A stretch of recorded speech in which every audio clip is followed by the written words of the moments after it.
Ne pas légaliser son entreprise, c'est comme être en relation avec une fille sans aller faire la dot, sans aller faire le mariage. Tant que vous n'avez pas encore doté une fille avec qui vous êtes, toute personne qui voudrait passer par derrière, voir les parents et qui a les moyens, va détourner, va prendre cette fille. Il y a une citation qui dit « La fin d'une chose vaut mieux que son commencement ». Vous savez, la finalité de tout ce que nous sommes en train de voir, de faire jusqu'ici, c'est de faire de vous des chefs d'entreprise. Si vous n'avez pas réussi à déclarer votre entreprise, à créer une entreprise réelle, on aura fait tout ça cadeau. Il faudrait qu'on vous accompagne, qu'on vous suive, qu'on vous encourage à créer des entreprises formelles. Plusieurs jeunes se plaignent qu'on ne les aide pas, qu'on ne les accompagne pas. Mais malheureusement, ces jeunes-là ne sont pas déclarés, ne sont pas connus par le gouvernement, par le pays. Simplement parce qu'ils n'ont pas créé et légalisé leur entreprise.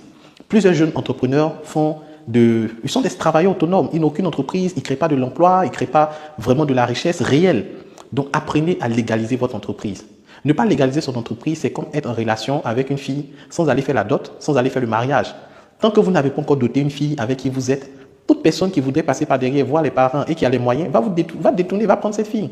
C'est comme ceux qui, par exemple, vendent en ligne et qui vendent, qui n'ont pas de page web, qui n'ont pas de page sur les réseaux, mais quelqu'un d'autre va créer la page sur les réseaux et utiliser ton nom pour travailler.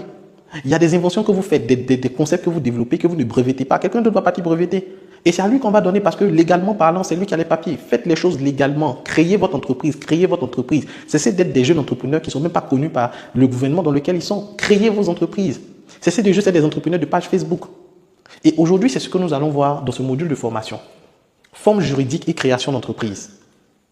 Et à ce niveau-là, nous allons voir la légalisation d'une entreprise. Ce que je vais dire ici, ça sera propre à la Côte d'Ivoire, qui est mon pays, avec les règles de la Côte d'Ivoire. Mais chaque pays a ses règles, ses conditions, ses documentations en termes de création d'entreprise. Les critères de classification des entreprises, les formes juridiques d'entreprise en Côte d'Ivoire, documents pour créer une entreprise en Côte d'Ivoire, fiscalité et impôts de l'entreprise en Côte d'Ivoire. Donc, voici un peu les éléments que nous allons voir dans ce module de formation. Donc, module 1, légalisation d'une entreprise. De quoi il s'agit? Légaliser son entreprise, c'est lui donner une identité juridique par l'État avec un registre de commerce et de crédit mobilier, RCCM. Numéro identifiant unique, déclaration fiscale, numéro de compte contribuable, un statut juridique. Et moi qui suis en train de vous parler, ces éléments-là, je les ai. Je vais vous les présenter ici, pas à pas. Donc le premier élément, c'est quoi? L'IDU. L'IDU, c'est de ça qu'il s'agit. Certificat d'immatriculation unique de l'entreprise.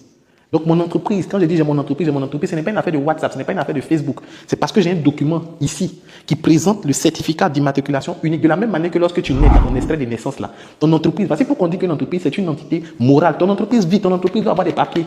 De la même manière que tu as ta carte d'identité, tu as ton extrait de naissance, ton entreprise aussi doit avoir ses papiers.